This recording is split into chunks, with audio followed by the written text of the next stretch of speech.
Minecraft. More copies sold than populations of most countries. More YouTube views than brain cells inside of people who watch Minecraft on YouTube.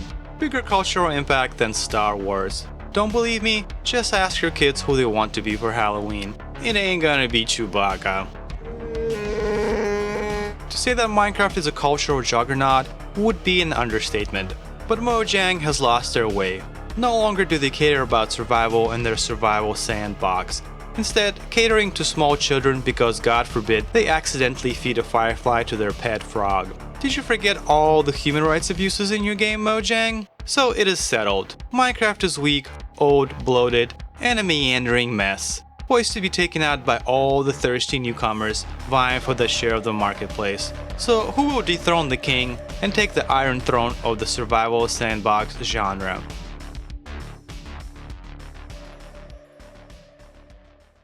Today's contender is a relatively unknown game, Vintage Story. Upon creating your first world, all with default settings, the feeling of "You're not in Kansas anymore" hits you right away. After picking an ugly avatar with even uglier voice. Seriously, which developer heard these voice lines and was like, wow, they sound nice? You serious? Regardless, the game makes you pick a class. I like that. As an RPG fan, I like more RPG in all of my games, rather than less RPG.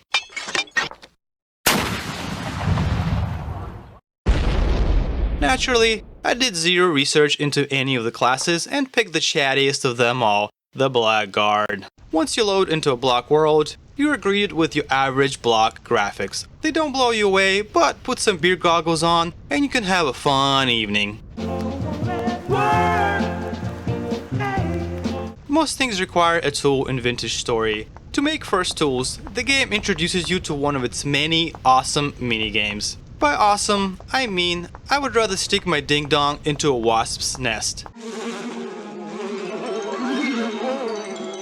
But like riding a roller coaster, there's a price for admission, and I wanted to experience the whole ride. I crafted a knife and found cattails, which got me a few baskets. Finally, I had an inventory. That's right, you start with no inventory space at all, just your quick bar. Then, I crafted an axe, which allowed me to cut my first tree.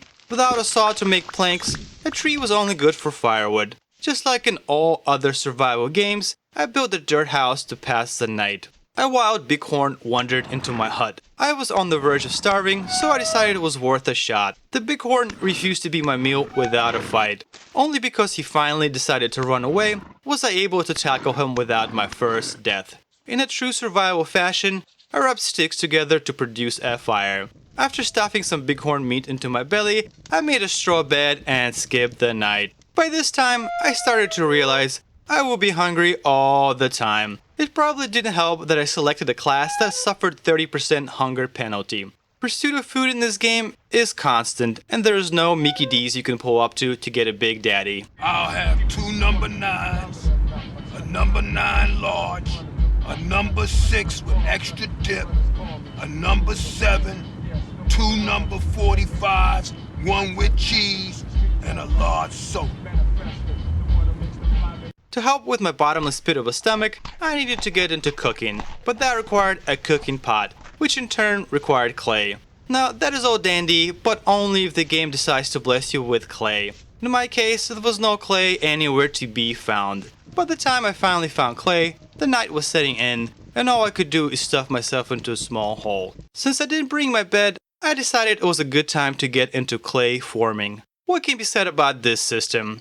Clay forming is yet another mini voxel mini game, and the reward is raw pottery that still needs to be fired in a pit kiln. At this point, I was so far away from my initial house that I decided to rebuild my empire on new soil. Little did I know, I chose poorly. My new house ended up being in an unstable area. I suppose now is the time to talk about temporal stability. You might have already noticed a weird green gear in the middle of the screen. This gear does not represent the amount of erection I have for a new block game, but rather a type of sanity. As the gear spins in the wrong direction, the gear depletes and you gradually go insane. Eventually, scary monsters will start pouring into existence, set on sending you back to your spawn. Surely, you didn't think wild animals would be the only thing to worry about. Oh no.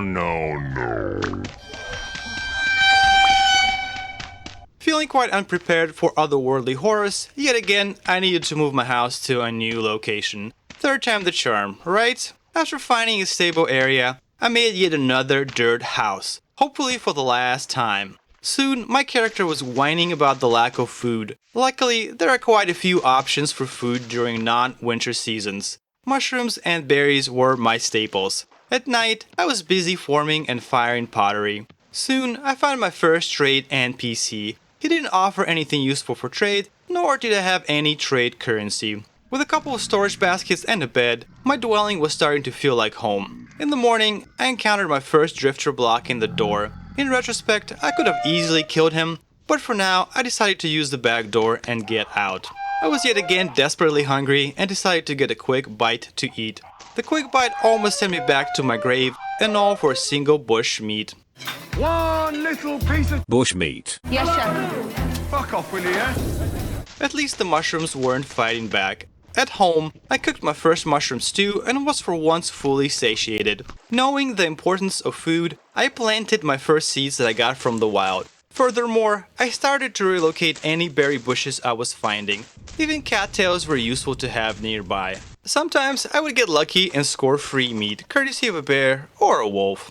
I dug a trench around my crops to protect them from hungry wildlife. Yes, wildlife eating your crops is a thing in Vintage Story as well. You know what also is a thing in Vintage Story? Bears. Bears have an annoying tendency of sending you back to your spawn. In case you wondered, beds don't set your respawn point, so I spawned very far away from my base. Fun. In good news, my food meter was finally not stuck at 0. It was time to break into Copper Age. First copper pickaxe is the hardest. I needed copper, and to get copper, I needed to pan. Panning in this game is about as fun as plucking your nose hairs. Fortunately, it only requires one hand, if you catch my drift.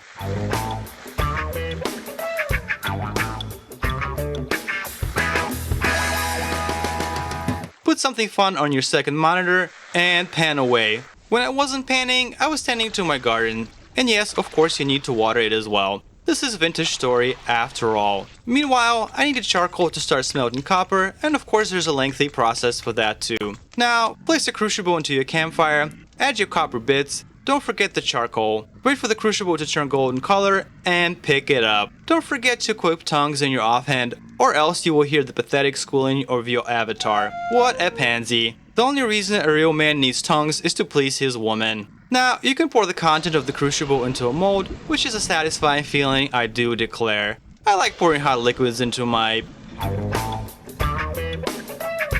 mold.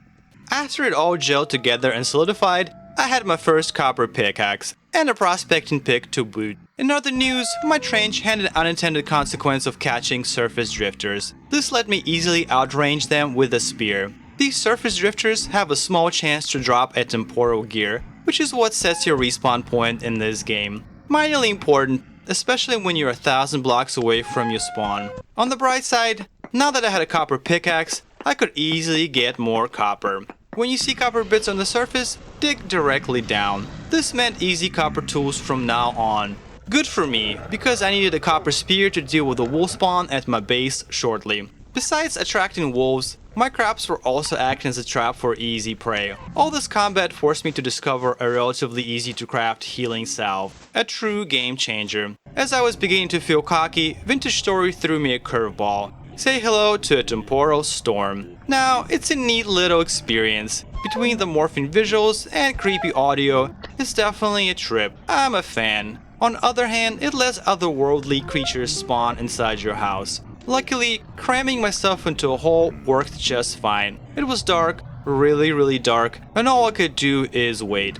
Once the storm passed, I had a lot of nasty drifters stuck in my trenches. My next goal was to advance into an Iron Age, and that required a bronze anvil, which is a copper alloy and thus requires multiple metals. Unfortunately, these metals don't just hang out in the wild unlike copper, so it's time to introduce you to yet another Vintage Story mini game, prospecting. Prospecting is annoying, tiresome, and time-consuming. It sucks. The basic idea is that you sample 3 different stones in an area, and it spits out probable ore distribution. Now, this does not guarantee that there is ore, just that there might be ore with listed probabilities. Also, it doesn't help that instead of just saying, "Hey dog, there might be iron in this bitch," the game uses real-world ore equivalents. You have to deal with such fun names as magnetite, cassiterite, sphiorite, bismuthine, and lignite? How about you lignite my balls, game?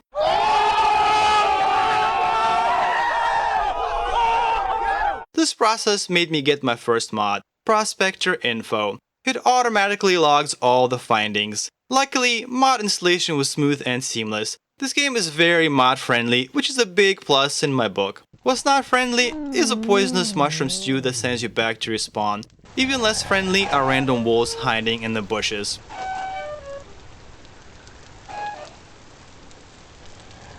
In good news, one morning, while clearing the trench from drifters and wild animals, I finally managed to score temporal gear from a drifter. I quickly used it to set a new spawn point. Finally, no more ridiculously long runs. Eventually, after prospecting for hours, I realized that the best concentration of metals I needed just happened to be under my base. How convenient. This meant it was time to start digging. Now, I would recommend you to avoid caves or else you will get acquainted with the other inhabitants of this world. Mainly crazy mechanical spiders that can climb walls and have saw blades attached to them. Needless to say, at this stage in the game, I was Not prepared.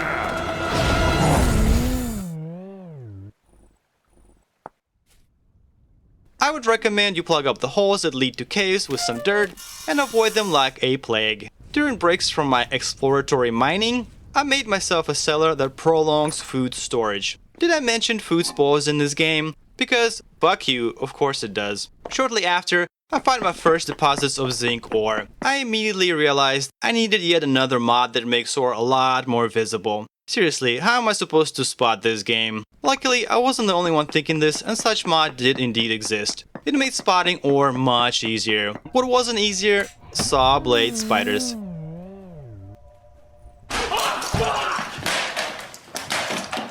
Eventually though, I found the other ore to create a bronze alloy.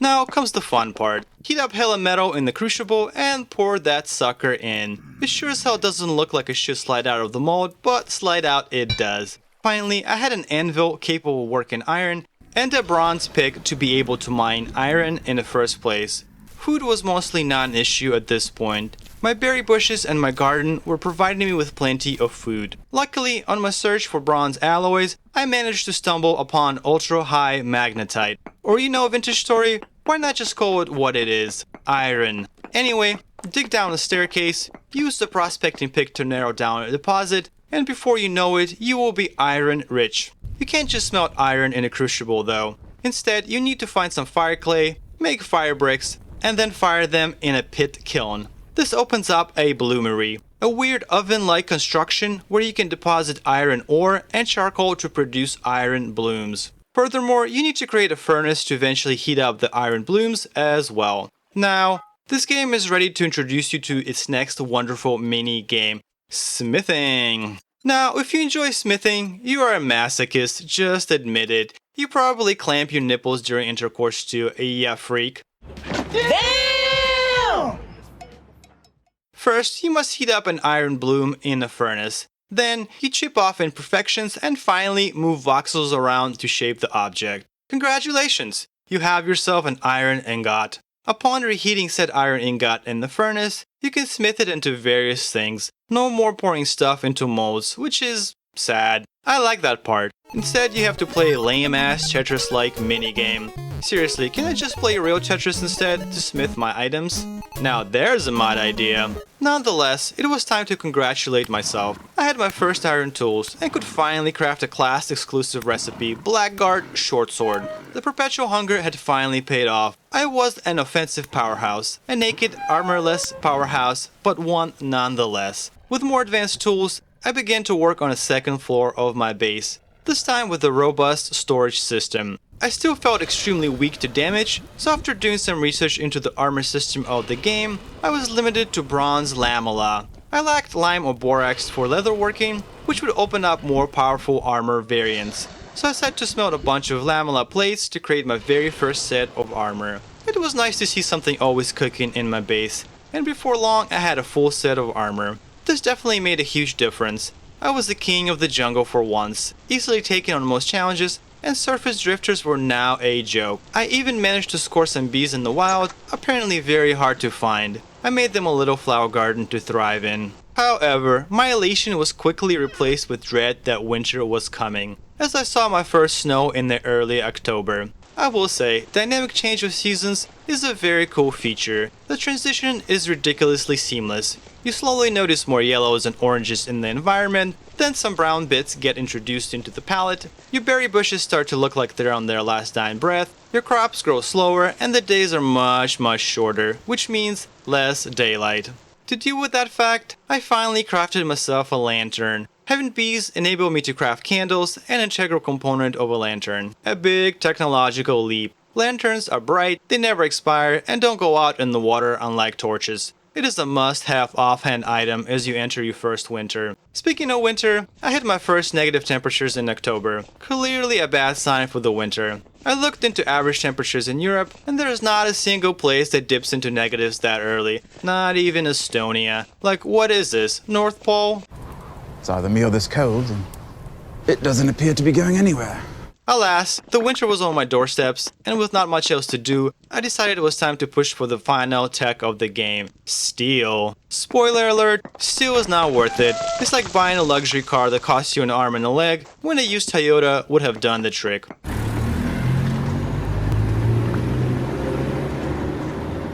My first task was finding borax, a requirement for both an iron anvil to work steel and leather working. This search took me a very long time, and I wanted to quit the game by the end. My second task on the journey to steel was to build my very first windmill. Unfortunately, I realized a little too late that I would need a ton of flax. One way to get flax was to farm drifters, as they can drop flax twine. If you want to make it a little more spicy, entering a rift was always an option. That can get a little hairy though, with high-tier drifters spawning everywhere. Yes, they drop more stuff, but they're also a lot more dangerous. Another way to get flax was to grow it. Yet, by the time I planted a large quantity of flax, it was already too late in the season, and not even a specialized greenhouse was helping that situation. By this time, it dawned upon me that flax was ultra integral to this game.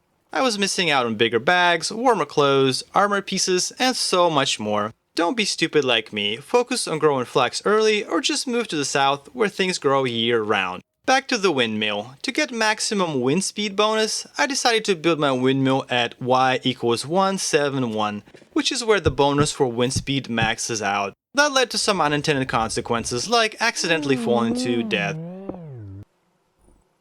Well, I don't know what I expected. It was also 10 degrees colder at that height. Meanwhile, I built a bunch of barrels and started to experiment with leather working. At last, I had enough flax twine to build the bare minimum of 4 wind sails, and my windmill was off to the races. My pulverizer came to life, and I found out that you can only pulverize one item at a time, and you have to feed it by hand. That was not going to stand, and after some research, I had a system of hoppers automating the process. Glad to see automation in this game. Pulverizing quartz was one of the many steps towards steel. Pulverizing bauxite rocks was another. Unfortunately, I was fighting the weather at all times now, constantly in need of campfires to warm up. Alternative to that was a shaking screen, a frozen overlay over my vision, Damn, I can't see fucking shit out of this thing. and slow health loss. Luckily, the health loss was extremely manageable. There's an option in the game for harsher winters, in case you thought that winters weren't annoying enough already. Once my pulverizer was done with quartz and bauxite, I wanted to try automating smithing of iron ingots with a health hammer. Unfortunately, it looked like my 4-sail windmill was not up to the task of powering this machine, which meant I had to make more than 30 iron ingots by hand, not counting all the smithing I also needed to do. By this time, I was starting to despise smithing and wish for an NPC in the game that I could house, feed, and pay to do my smithing for me. Modders, get on it. I was in the midst of a deep winter, with everything starting to feel like a slog. Slower movement, constant cold, higher food consumption, and it wasn't even January. It was all adding up to less than a pleasant experience. I couldn't even tailor any warm clothes since I didn't prioritize flags early on. All in all, I started to understand why people moved to Florida. But think about what we'd be missing. We wouldn't be lying on this beautiful beach relaxing. Yeah, the sunshine, the pool, the jacuzzi. After combining powdered bauxite, quartz, and fire clay, I was ready to fire refractory bricks needed for my steel facility. However, I might have gone overboard and caused a fire downstairs and burned my leatherworking barrels in the process, along with the entirety of my greenhouse. That did not deter me from continuing my march towards steel though, so I started building. The game kindly provides you a ghost overlay to show you how to construct the furnace. After the furnace is complete, you stuff it with coal and iron ingots and fire it up. Meanwhile, I was working on my iron anvil, which you had to smith. Bottom and top part both take 6 ingots. At this point, I was sick of making ingots. I was also sick of smithing these ingots into workable items. The steel process was getting to me. And in case you wondered, it takes 4 separate firings of refractory furnace to get you steel, which means it takes a long ass time. At this point, I was AFKing in front of the furnace because it provided enough heat to stay perpetually warm. My steel was finally done cooking, but if you thought you can just use it to smith your items, you are wrong. Just like with iron, you first had to make ingots. After making ingots, I made the highest tier steel weapon and then quit the game. The steel process got the best of me. The end.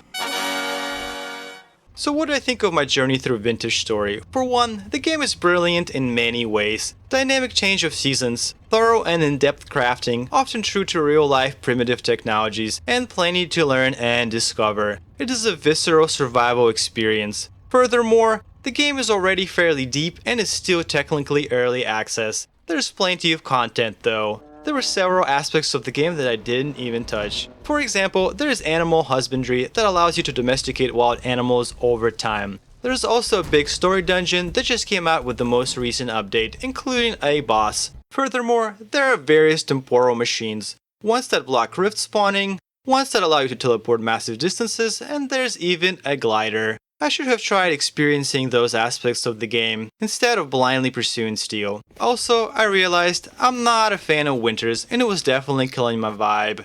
If I have any advice for the beginning players, run directly to the south, settle in the warmer climate, focus on growing flax and skip getting steel altogether. If iron isn't enough, there's another metal called meteoric iron that is 20% better, but doesn't require a massive investment outside of finding the ore.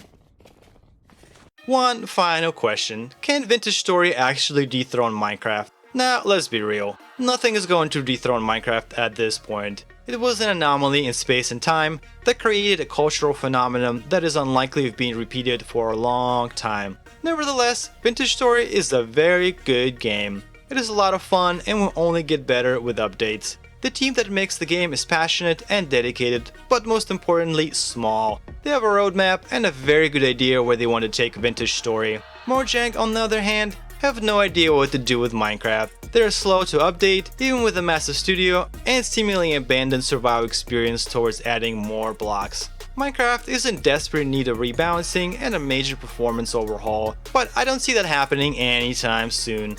Meanwhile, there's a clear vision behind Vintage Story, and I see the game only getting better and more popular. It will always be a little niche because it's hard and grindy, but being excellent at a niche is a great place to be in my book, and more games should focus on that. As far as negatives, there are definitely plenty of quality of life issues in Vintage Story. Some can be resolved with mods, and some I hope developers address over time. Furthermore, I encountered a few annoying bugs. The most annoying is the one that prevents you from placing a block underneath when jumping, unless you're absolutely perfect, which makes towering up a pain, unlike Minecraft. Lastly, I could not run the game maxed out, even though I had a reasonable rig. Luckily, medium settings looked and played just fine. That being said, I have not encountered anything game-breaking whatsoever in 60 hours. And that is all I have to say about Vintage Story. Thank you for watching this video. If you're still here, I love you. Sub, like, comment. These things really help out with the algorithm. There are many more games that can dethrone Minecraft, and I intend to play them all. So keep an eye out for more videos, but for now, Associate is beaming out.